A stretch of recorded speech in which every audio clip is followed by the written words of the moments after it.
আসসালামু আলাইকুম। আজকে আমি মাছ দিয়ে কচু ঘন্ট করব। সরিষার তেল দিয়ে প্রথমে আমি একটু জিরা ফোড়ন দেব। জিরে দেওয়ার পর পেঁয়াজ, মরিচ, এলাচ, লবণ, দারচিনি যা যা আছে আর কি, সাথে অবশ্য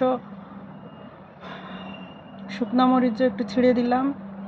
সুন্দর করে ভাজা ভাজা হয়ে গেলে বাটা মশলাগুলো একে একে দিয়ে দিলাম।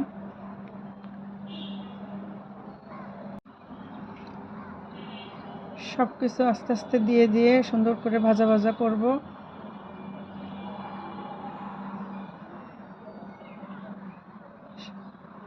এবার এদিকে আমি মাছ লবণ হলুদ দিয়ে একটু সিদ্ধ করে কাটা বেছে নিয়েছিলাম, আগেই এটা রেডি করে রাখছি। এবার ওই মশলা কষানোর উপর মাছটা ঢেলে দিলাম। মাছটা একটু ভাজা ভাজা করে আমি আগে থেকে কচু, মানকচু যেটা আর কি, এটা হলুদ লবণ দিয়ে সিদ্ধ করে দিয়ে দিলাম, ওটা আগেই রেখেছিলাম।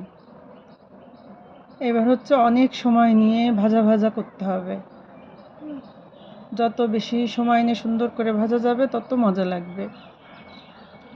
হয়ে গেল আমার মাছ দিয়ে কচু ঘন্ট।